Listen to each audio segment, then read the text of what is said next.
saat Idul Fitri. Jelas ya? Jadi Idul Fitri dimulainya kapan? Ketika melihat hilal Syawal sampai masuknya imam ke dalam sholat atau dimulainya sholat. Di sanalah selesai takbir. Taib. Kemudian wafis salah wafil adha. Berbeda keadaannya ketika salat Idul Adha. Berbeda dengan Idul Fitri. Kapan dimulainya takbir pada Idul Adha? Di sini disampaikan wafil adha. Dalam Idul Adha itu ma'asal hadirin ada takbir dua. Kalau dalam Idul Fitri itu takbirnya mutlak. Artinya mutlak itu nggak diikat oleh waktu. Ketika dia selesai melihat ru'yah Syawal, terserah kapan saja dia boleh bertakbir. Itu dalam apa? Idul Fitri. Kalau Idul Adha itu ada dua takbir. Ada takbir mutlak namanya. Ada takbir muqayyad. Mutlak itu apa? Tadi sampaikan mutlak itu tidak diikat oleh waktu atau tempat atau lain-lain. Bebas. Tapi kalau muqayyad itu takbirnya diikat oleh suatu keadaan atau suatu kondisi atau suatu tempat. Bingung? Contohnya seperti salat Idul Adha. Kapan dimulainya? Khalfas salawat al-fara'id min subhi yaumi Arafah ila al-asri min akhir ayyam tasyrik. Pada saat Idul Adha itu kapan dimulainya? Di belakang as-salawat al-fara'id, di belakang selesai melaksanakan salat yang wajib. Jadi ketika kita salat Idul Adha, ini muqayyad, kita boleh bertakbir sampai selesai ayyam tasyrik, 3 hari setelah salat Idul Adha. Tapi harus kapan dilakukannya? Selesai salat. Entah itu subuh, zuhur, asar, maghrib, isya. Di belakang salawat. Muqayyad, harus dilakukan pada ini. Sunnahnya dilakukan pada di belakang salawat. Kapan terakhir selesainya? Ilal asr, sampai sholat asar pada hari terakhir ayyam tasyrik. Ayyam tasyrik ini kan 10 Dzulhijjah, 11, 12, 13. 13 ini terakhir tasyrik. Ketika sholat asar selesai sudah. Tidak ada lagi apa? Takbir. Jelas? Di sini ada khilaf, ada perbedaan kapan dimulainya waktu Idul Adha. Tadi yang dibahas terakhirnya ya. Kapan dimulainya Idul Adha? Ada yang mengatakan ketika tanggal 8 misalkan, ayyam tarwiyah. Atau ketika yaum Arafah. Pas waktu Arafah pada saat Id saja. Tapi wallahu a'lam bissawab, yang dilakukan oleh para sahabat radhiyallahu ta'ala anhum ajma'in, seperti yang dilakukan oleh Ibnu Umar radhiyallahu ta'ala anhuma, dan seperti yang dilakukan oleh Abu Hurairah radhiyallahu ta'ala an, ketika sudah masuk tanggal 1 bulan Dzulhijjah itu mutlak boleh memulai takbir. Bahkan diceritakan dua sahabat ini keliling di pasar mengencangkan suara takbir supaya orang-orang ini apa? Bertakbir pada saat dimulai tanggal berapa? 1 Dzulhijjah. Berarti panjang jaraknya. Bayangkan dari tanggal 1 sampai tanggal 10. Karena lebaran tanggal 10 Dzulhijjah. Takbir terus. Mutlak. Boleh kapan saja. Akan tapi yang muqayyad itu kapan? Ketika selesai sholat Id. Itu baru diikat dengan selesainya salawat al-khams, salawat yang faraid, yang 5. Tapi dari tanggal 1 silahkan bertakbir. Bahkan dijelaskan tadi sebagian para sahabat mengeraskan suaranya keliling pasar supaya orang-orang di pasar itu ikut-ikut apa? Ikut-ikut bertakbir, mengagungkan nama Allah Subhanahu wa taala. Naam. Baik, itu tentang masalah salat Idain. Jadi hanya simpel saja pembahasan tentang masalah salat Idain. Kita buka pertanyaan apa? Nah, wallahu alam, kita berikutnya insyaallah akan masuk kepada bab masalah salat kusuf dan salat khusuf. Jadi salat gerhana. Setelah itu kita akan selesai bab salat, masalah salat ditutup dengan salat khauf. Kemudian insyaallah selesai bab tentang masalah salat. Wallahu a'lam bishawab. Nah. Baik,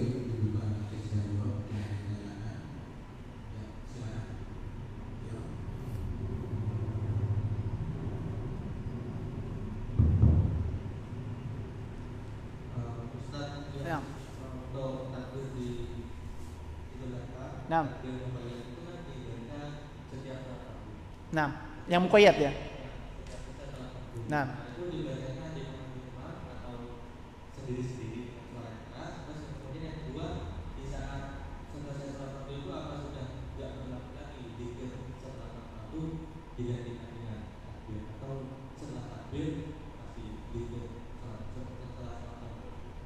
nah, taib, yang untuk masalah muqayyad yang diikat oleh waktu, nah, kalau mau dikerjakan sendiri-sendiri pun afdal. Jadi masing-masing orang mengangkat suaranya. Jadi disunahkan untuk apa? Untuk mengangkat suara. Ketika takbir itu, ketika imam selesai salam, maka langsung dimulai, bukan zikir ya. Jadi langsung dimulai apa? Dimulai takbir.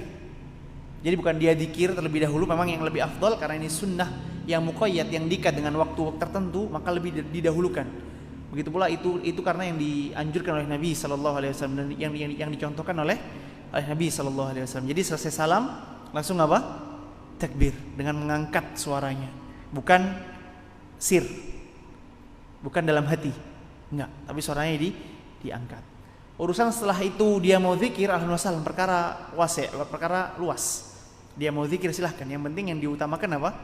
Takbir. Meskipun ada sebagian para ulama yang berpendapat cukup dengan takbir, enggak usah zikir pada hari-hari itu, pada hari-hari tertentu yang 3 hari itu. Tapi wallahu a'lam bishawab, al-amrul wasi', perkaranya luas. Yang penting kita mengerjakan sunnah terlebih dahulu untuk apa? Untuk bertakbir pada hari-hari yang telah ditentukan sampai ayam tasyrik. Wallahu a'lam bishawab. Baik, ini ada pertanyaan. Ada 3 pertanyaan. Pertama dari saudara Binti. Assalamualaikum, mau bertanya berkaitan dengan sholat Jumat. Apakah hukumnya sholat berduhur dikerjakan sebelum azan pertama? Apa? Gimana? Hukum sholat sebelum duhur. Sunnah sebelum duhur. Ayo. Nah, kenapa? Itu dikerjakan sebelum azan pertama. Taib, kita yang harus paham ya masalah hadirin ya, tentang masalah adzan pertama dan adzan kedua. Zaman sahabat radhiyallahu taala anhum ajma'in, adzan itu ada 2, zamannya Utsman radhiyallahu taala an, karena zamannya Utsman radhiyallahu taala an yang mensyariatkan adanya adzan kedua. Kenapa? Karena untuk intibah. Makanya sebetulnya kalau adzan kedua itu harus waktunya selisihnya itu jangan berdekatan. Kalau kita ngikutin sunnah, jadi selisihnya apa? Harus agak jauh sedikit. Karena adzan pertama itu yufidul intibah. Gunanya untuk apa? Untuk mengingatkan orang-orang yang di pasar. Jadi diingatkan dengan cara adzan supaya orang-orang itu siap-siap untuk melaksanakan sholat Jumat. Makanya kalau di Arab Saudi adzan kedua, memang 2 adzan, betul 2 adzan, tapi jaraknya jauh, 45 menit antara adzan pertama dengan adzan yang kedua. Memang digunakan untuk apa? Untuk intibah. Untuk mengingatkan manusia, hati-hati lu, entar lagi waktu apa? Waktu sholat Jumat. Jadi siap-siap. Seperti itu. Jadi belum masuk waktu Jumat pada hukum asalnya ya. Adzan pertama itu pada hukum asalnya belum masuk sholat apa? Sholat Jumat. Hanya mengingatkan untuk orang siap-siap melaksanakan sholat Jumat. Adapun yang benar-benar adzan itu adalah adzan yang keberapa? Yang kedua, yang itu langsung imam berkhutbah setelah adzan. Jadi ini perlu difahamkan terlebih dahulu. Kalau di kita, maka laksanakan setelah adzan pertama, mungkin ada jedah ya, barang berapa menit kalau di kita biasanya? Paling 5 menit ya, 5 menit atau 10 lah. Nah, adzan pertama. Bahkan adzan pertama itu sudah masuk ya biasanya. Sudah masuk adzan, sudah masuk waktu Jumat adzan pertama itu. Udah langsung sholat aja dia. Boleh sholat. Sebagian para ulama ngomong khusus yaumul Jumat dianjurkan memperbanyak sholat sampai imam naik. Sampai imam naik ke mimbar. Kalau bisa kita memperbanyak sholat Dan sholat di sini adalah sholat yang mutlak. Terserah dia mau 2, 4, 6, yang penting sampai apa? Sampai imam naik di mimbar. Khusus pada hari Jumat. Daripada dia nganggur, nggak ada kerjaan atau ngantuk, sholat lebih ahsan. Baik, itu masalah apa? Masalah azan. Masalah azan pertama dan kedua. Adapun kalau sudah azan pertama itu sudah masuk waktu sholat Jumat, maka sholat sunnah dia. Masuk sholat sunnah. Yaitu sholat sunnah Jumat apa? Sholat yang ghairu muqayyad, yang mutlak. Yang sholatnya apa? Sholat sunnahnya itu apa? Mutlak. Boleh dia sholat berapapun. Berbeda dengan zuhur yang diikat dengan 4 rakaat yang sudah kita pelajari. Itu waktu zuhur selain Jumat. Akan tetapi sholat Jumat mempunyai khususiyah, ada sholat apa? Sholat mutlak. Boleh kita sholat berapapun jumlah bilangannya sampai imam naik ke mimbar. Nah, Allah alam bisawab. Insyaallah jelas sekali Ustaz. Nah, Yang kedua Ustaz, dari saudara Riza Rahman bertanya, apa Ustaz, bagaimana jika tidak sengaja tertidur di tengah khutbah? Ini termasuk dosa. beda ya, tidurnya sengaja apa nggak disengaja. Kalau dia, wah Jumat nih, khutbah paling zen tidur, itu nggak boleh. Hah? Kalau dia sudah dari rumah bilang, daripada ada nganggur, tidur zen, nah ini nggak boleh. Tapi kalau ada pun dia sengaja tertidur, ditahan. Tapi para sahabat radhiyallahu taala ajma'in dijumpai pernah tertidur pada saat khutbah. Tapi lebih ahsannya kita apa? Istama'. Harus mendengarkan, tidur ba'din, tahan nih. Barangkali khutbah 15 menit. Apalagi sekarang masjid-masjid biasanya ada khutbah maksimal 15 menit untuk khatibnya ya. Untuk khatib jangan lebih-lebih. Karena sunnahnya masalah hadirin, sungguhnya sunnah yang diajarkan oleh Nabi itu yang paling bagus, khutbahnya itu simple, bacaannya panjang. Itu disunnahkan seperti itu, jangan kebalik. Ya, khutbahnya setengah jam, salatnya kalau binas, enggak. Kalau bisa ya paling enggak sama lah. Jadi disunahkan untuk apa? Khutbahnya simple saja. Perlu ditulis mungkin takmirnya. Jangan panjang. 10 menit selesai. Enggak apa-apa. Enggak harus 20 menit, enggak harus 30 menit. Baik. Mungkin lanjut setelah azan. Ya, bila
Sama mana tadi?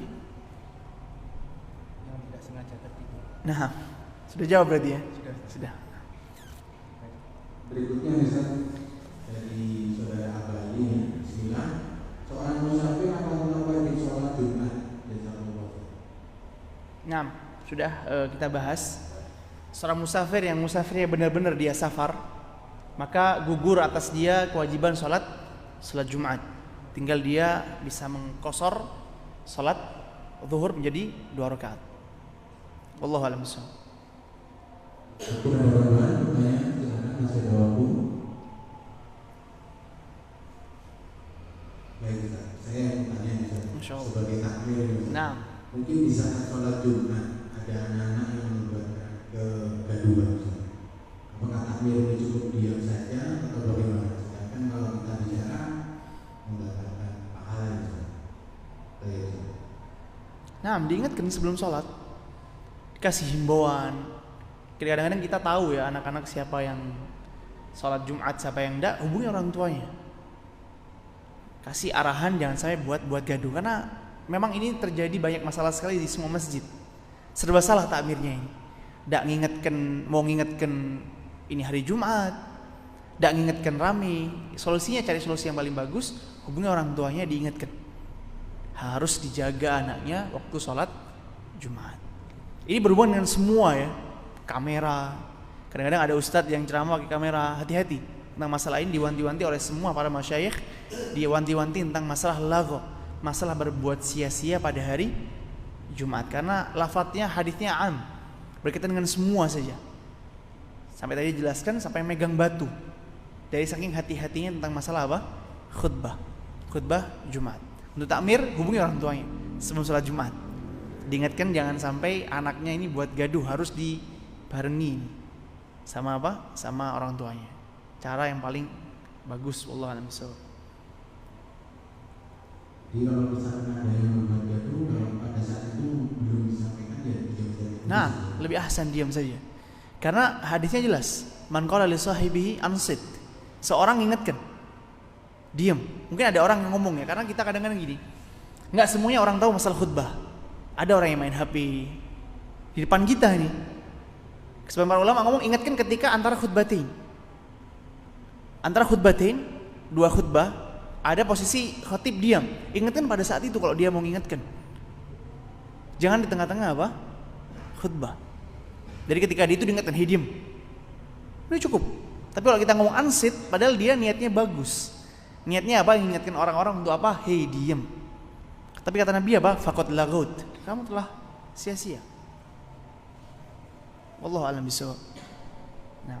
Baik, masih ada waktu 1 menit, 2 menit. Ya, silakan Mas.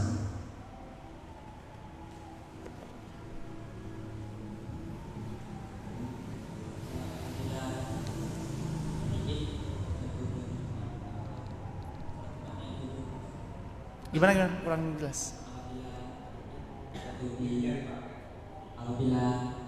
Nah, Hasan. Nah, Masya Allah. Ya, mungkin kebanyakan kita nggak perhatian juga ya. Bagaimana hukum Id ketika jatuh pada hari Jumat? Di sini ada riwayat yang luar biasa sekali bahwa Nabi SAW menyampaikan bahwa Id pada hari Jumat menggugurkan pahala sholat Jumat karena tidak ada 2 hari besar pada 1 hari. Adapun takmir, ini yang galau takmir biasanya ini. Nggak sholat Jumat dimarahi orang, ya kan? Adakan Jumat, nggak apa-apa. Adakan Jumat. Untuk takmir, adakan Jumat. Memang tugasnya takmir itu apa? Seperti itu. Untuk adakan Jumat, urusannya orang mau datang nggak terserah. Kalaupun dia nggak datang, rukhsah dari Nabi SAW untuk dia tidak melaksanakan sholat Jumat. Karena kata Nabi SAW tidak ada bertemunya 2 hari besar dalam satu hari. Wallahu a'lam bishawab. Meskipun jamaahnya sedikit, resiko jadi takmir, ya kan? Tapi insya Allah kadang-kadang orang sih, meskipun ada rukhsah, ya dia, dah enak dah sholat lah. Masa anak mau tidur aja di rumah, kadang dia sholat juga dengan adzan. Tapi kalaupun dia nggak sholat Jumat pun nggak ada masalah. Tapi tetap diganti sholat apa? Zuhur. Tetap diganti sholat zuhur. Tidak gugur sholat zuhurnya, harus tetap sholat sama aja tapi. Dikira sama aja. Ya kan, malah enakan sholat Jumat 2 rakaat. Sholat zuhur 4 rakaat. Wallahu a'lam bishawab. Nah, ya mungkin sudah cukup. Wallahu a'lam bishawab. Kita tutup dengan doa kafatul majlis. Subhanallah bihamdika asyhadu an la ilaha illa anta astaghfiruka wa atubu ilaik. Tsumma assalamu alaikum warahmatullahi wabarakatuh.